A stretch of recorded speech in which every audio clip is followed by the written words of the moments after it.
Budget की तैयारियां अरूज पर हैं। गुर्बत, बढ़ती महंगाई, बेरोज़गारी, तनख्वाहदार तबके पर भारी टैक्स, सनत, ज़राअत, IT सेक्टर, सेहत, तालीम और दिफा की माली हालत क्या इस साल हुकूमत के काबू में आ जाएगी या हाल पहले जैसा ही होगा? आवाम को बिजली के बिलों में कोई रिलीफ मिलेगा या नहीं, या गरीब यूं ही पिसता रहेगा? खित्ते की बदलती हालत, IMF की शराइत और हुकूमती अखराजात क्या कुछ बजट पर असरअंदाज होगा?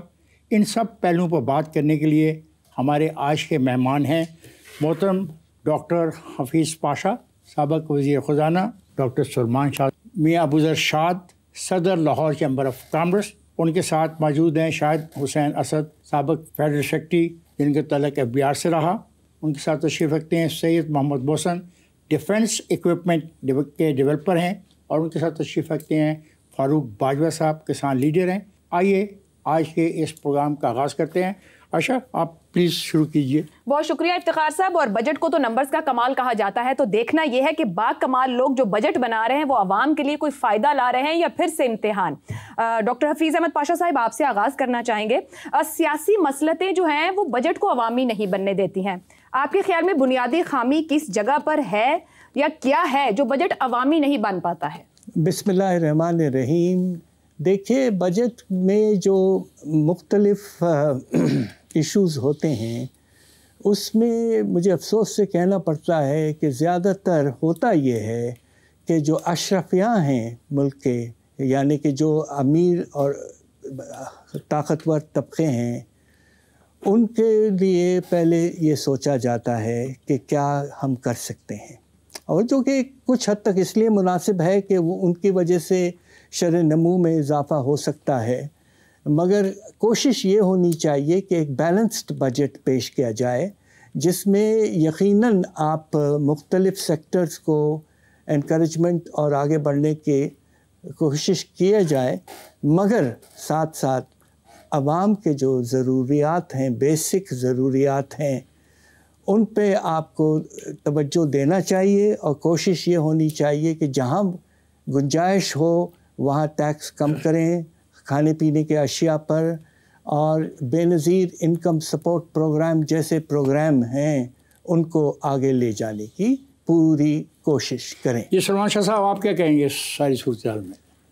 देखिए, आई थिंक एक बहुत गलतफहमी है मीडिया की भी और अवाम की भी, और जो भी डिस्कशन हम करते हैं, ये बजट अवाम के लिए नहीं बनाया जाता, ये बजट हुकूमत के लिए बनाया जाता है। सलमान शाह साहब, हफीज़ साहब तो कह रहे हैं कि अशराफिया के लिए बनाया जाता है। नहीं, ये हुकूमत का पेट पालने के लिए बनाया जाता है, हुकूमत के अखराजात पूरे करने के लिए बनाया जाता है, और आपकी जेब में से पैसे निकाले जाते हैं ताकि हुकूमत को हम और बड़ा कर सकें।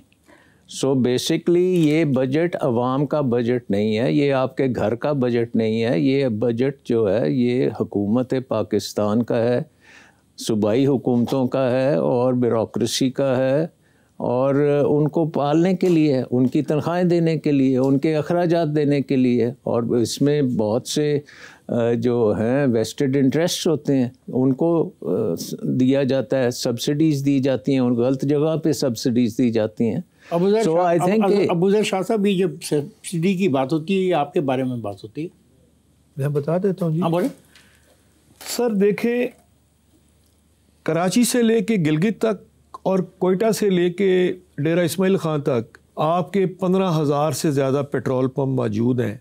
क्या किसी एक पे भी कैमरा लगा हुआ है? नालायकी की बात कर रहा हूँ। 10 बाई 10 की दुकान पे आपने IPO सिस्टम लगा दिए हैं। लग गए हैं? लग गए। अरे श्योर सर? लग रहे हैं सर, लग रहे हैं और लग गए हैं। आप एक 10 बाई 10 की दुकान का हिसाब ले रहे हैं, और जो 30% के करीब आपके बजट का वॉल्यूम है ऑयल का, उसके ऊपर कोई कैमरा नहीं। नंबर 1। नंबर 2, जो काम आपने करना होता है वो रातों रात हो जाता है। 2 मई को जो शब खून मारा गया है कि अपील राइट ख़त्म कर दिया गया है टैक्स पेयर का, मुझे ये बताइए क्या दुनिया में ऐसा काला कानून है कहीं जो कानून आपने पास करना होता है, तनख्वाहें 4 गुना बनानी होती हैं, उसके लिए आपके पास माइक्रो सेकंड में आप मसले हल करते हैं। इस तरफ आप क्यों नहीं आए? इशू फिर क्या आपने फ्रेम किया?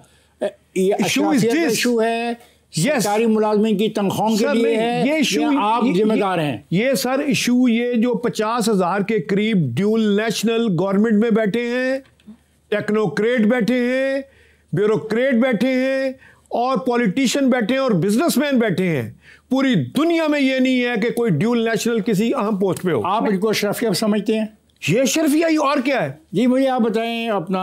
सर मैं अबूजर शाद साहब से पूछना चाहूंगी, क्योंकि 2 साबिक वज़ीर खजाना तस्लीम कर रहे हैं कि बजट अवामी नहीं है, तो अवाम तो आज तक ये सोचती है कि आप बजट उनके लिए बना रहे हैं। सर जी, जो आप पैसा इकट्ठा कर रहे हैं, आपकी कितने % मईशत अनडॉक्यूमेंटेड है, आप उसको डॉक्यूमेंट नहीं कर पा रहे हैं। जो अभी यहाँ पर इतराजात उठाए, प्योर सिस्टम आपका पूरी तरह इफेक्टिव नहीं है, पैसा आप इकट्ठा नहीं कर पा रहे, अवाम की दोनों जेबों में आपका हाथ है। बहुत अच्छा सोल्यूशन। मैं शाद साहब से पूछूंगी ना, 1 सेकंड का मेरा सोल्यूशन ले लें। 10 करोड़ 53 लाख अकाउंट होल्डर 55 बैंकों में है।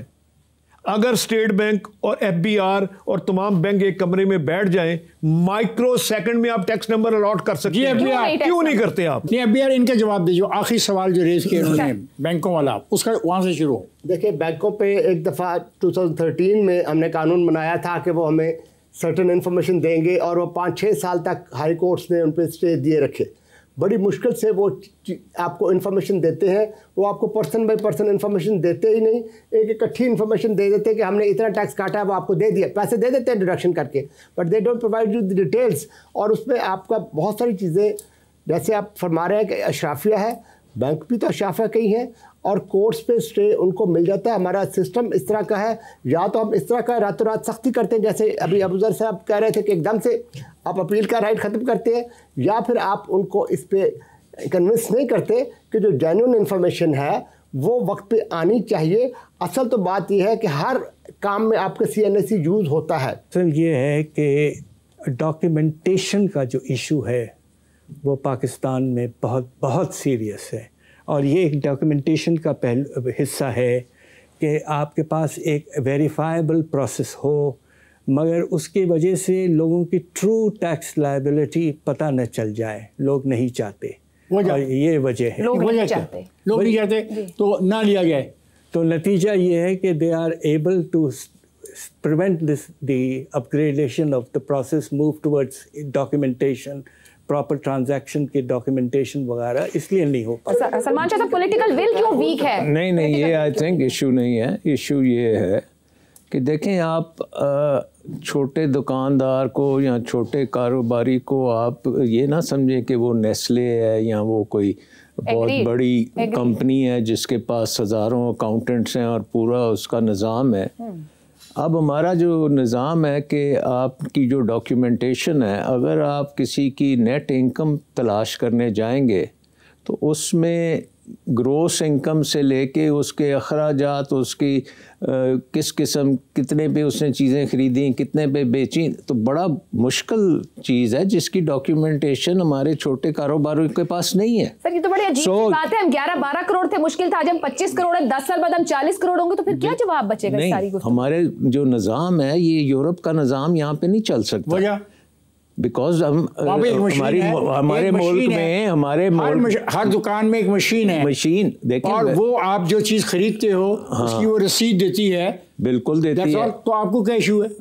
अगर आप ग्रोस इनकम के ऊपर टैक्स लेंगे तो वो आसानी से कलेक्ट होगा, लेकिन अगर आप नेट इनकम पे जाएंगे तो फिर ग्रोस में तो आए, उसी में तो तैयार वो निज़ाम नहीं है ना। ग्रोस इनकम का निज़ाम तो नेट इनकम के ऊपर है। तो ये बड़ा कॉम्प्लिकेटेड है, इसको इतना सिंप्लीफाई मत करो। इफ्तिखार करना चाहिए वैसे। निज़ाम को सिंप्लीफाई करना है, निज़ाम को सिंप्लीफाई करना चाहिए, एनालिसिस को सिंप्लीफाई मत करो। एनालिसिस को क्यों ना सिंप्लीफाई करूं, निज़ाम को सिंप्लीफाई करें। अब एक नई चीज़ आई है, वो है कि ये कहा गया कि हम डिफेंस इक्विपमेंट बनाने के माहिर होते जा रहे हैं। Is it effect? इफ्तिखार साहब, मैं इत्तेफाक से उस टीम का हिस्सा था। एयर चीफ मार्शल मुसफ़ मीर ने जिसको JF-17 डेवलप करने पे लगाया था। मैं कामरा का बोर्ड मेंबर रहा हूँ 6 साल, और हमने अल्हम्दुलिल्लाह JF-17 की डेवलपमेंट में लोकल मैन्युफैक्चरिंग के अंदर इन कोलैबोरेशन विद चाइना इतना एक्सपर्टीज़ हासिल कर लिया है कि अब हम 5th जनरेशन इक्विपमेंट भी खुद बना सकते हैं, बेच सकते हैं, हम बेच सकते हैं। और हम ट्यूनीशिया से लेके इंडोनेशिया तक हम अपने JF-17 बेच रहे हैं। 25 से 30 मिलियन डॉलर का ये जहाज़ बिक रहा है और इसने यूरोपियन इक्विपमेंट को और अमेरिकन इक्विपमेंट को चैलेंज किया है। अब हम फील्ड में प्रूव हो गए हैं कि हमने JF-17 को एक अच्छा इक्विपमेंट बना लिया। इसके साथ जो मिसाइल लग रहे हैं उन्होंने अपने टारगेट्स पूरे किए हैं। हमने दुनिया के बेहतरीन राफेल तैयारों को गिराया है और हमें F-16 जैसे जहाज़ नहीं लेने चाहिए। डिफेंस इक्विपमेंट बेचने के लिए आप तैयार हैं?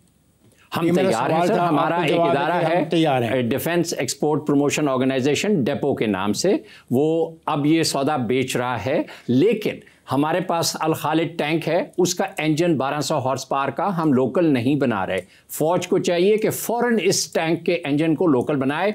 वो हम क्राइसलर से लेते हैं, जब क्राइसलर का मूड आता है उसकी स्विच ऑफ कर देते हैं और हमारे अल खालिद टैंक खोखे की तरह खड़े हो जाते हैं। F-16 के हम लोग इसलिए ख़िलाफ़ हैं कि उसको स्टार्टअप से रोक दिया सकता है अमेरिका, जो है उसको GPS से उसको टर्न ऑफ कर सकता है। हमें चाहिए कि जल्द अज जल्द इन जहाज़ों को बेच दें किसी और को और $60 मिलियन पर एयरक्राफ्ट वापस पैसे कमाएं। इसी तरह प्रोडक्ट्स भी हमारी मार्केट में जगह बना रही है, जिस तरह इफ्तिखार साहब पूछ रहे हैं और आप बता रहे हैं। अभी मौजूदा हालात में, जैसे अर्लियर भी बात प्रोग्राम से पहले हम करते, हमें दिफाई बजट को अगर इंक्रीज करना है तो खुद हमारी अपनी जो सेलिंग प्रोडक्ट्स हैं वो भी हमारे दिफा को कुछ दे रहे हैं। देखिए, सबसे पहले हमने जो अपने पास हमारे पास दिफाई प्रोडक्ट हैं उनको सेल करें और पैसे कमाएं। हम बजाय इसके कि डिफेंस बजट को एक लायबिलिटी बनाएं, हम उसको एसेट बनाएं। हमें नेवल, हमारे पास शिपयार्ड है, हमें चाहिए कि अपने फ्रिगेट्स बनाएं और हम एक्सपोर्ट करें। और ये एक इंस्टीट्यूशनल मैकेनिज्म होना चाहिए। हमने जो यूरेनियम एनरिचमेंट के लिए हाई स्पीड ड्राइव्स बनाई, वो टेक्सटाइल सेक्टर में इस्तेमाल होती हैं, वो स्पिनिंग सेक्टर में इस्तेमाल होती हैं। एक पूरा इंस्टीट्यूशनल मैकेनिज्म होना चाहिए पब्लिक प्राइवेट पार्टनरशिप में। तस्लीम कर रही है दुनिया हमारी प्रोडक्ट से लेके कैपेबिलिटीज को, हालिया वाकये के बाद से दुनिया तस्लीम कर रही है और हमें चाहिए कि इसको कैपिटलाइज करें, सौदा बेचें और कम से कम अपना डिफेंस बजट जो है हम एक्सपोर्ट करके कमाएं। माने मोहसिन साहब, ये आप ये कहते हैं कि पाकिस्तान के दिफाई बजट पर जो हम असरअंदाज हो रहे हैं और किसी और जगह से पैसा दिफाई बजट में लगा रहे हैं, खुद दिफाई बजट को इम्प्रूव करके हम पैसा कमा सकते हैं। अब ये क्या, दिफाई बजट को अपने पैरों पे खड़ा होना चाहिए। हमें बजट के ऊपर हमें अपनी जो गवर्नमेंट के एक्सपेंसेस हैं उसको भी ख़त्म करें। हमें अपना बजट बैलेंस करना चाहिए। हमें $60 बिलियन की इंपोर्ट को बैलेंस करना चाहिए। माय क्वेश्चन इज कि जो आप कह रहे हो कि डिफेंस इक्विपमेंट डेवलप हो रहे हैं, क्या उनको डेवलप करके हम कमाई करके अपने डिफेंस बजट में कंट्रीब्यूट कर सकते हैं? हम बिल्कुल कर सकते हैं और ग्रेजुअली हमारे डिफेंस बजट को टोटली अपने पैरों पे खड़ा होना चाहिए, बल्कि उसको कमाऊपुत बनना चाहिए, दुनिया में बेचे। अमेरिका भी अपने डिफेंस बजट से पैसे कमाता है, हमें चाहिए कि अपने डिफेंस बजट से पैसे कमाएं और अपने आप को सेल्फ सस्टेनेबल उसके ऊपर स्टेटस के ऊपर लेकर आए। हम तीनों फोर्सेस के लिए हमारे पास कैपेसिटी है चीज़ें बनाने की और बेचने की। और इसके साथ ही मेरा एक और सवाल है कि जो कुछ हुआ पिछले दिनों पाकिस्तान भारत जंग के दौरान, क्या इस सूरत हाल को अगर हम सामने रखें तो पाकिस्तान का दिफाई बजट बढ़ाया जाना चाहिए? सर, सबसे पहली बात है हमने सन 1998 में 2000 से लेके हमें 25 साल लगे अपने आप को अपने पैरों पे खड़ा करने के अंदर। ये एक बड़ा लॉन्ग टर्म प्रोसेस है। हमें चाहिए कि हम सारी रिसर्च एंड डेवलपमेंट को लोकल करें। मैंने बहुत सारे डेवलपमेंट प्रोजेक्ट्स के अंदर गवर्नमेंट के साथ काम किया है। कंटिन्यूस प्रोसेस है, इसको जारी रखें, लेकिन हमें अपने बजट के हमें ऊपर वज़न नहीं डालना चाहिए। हमें चाहिए कि हम खुद उस चीज़ को बाहर एक्सपोर्ट करें और पैसे कमाएं।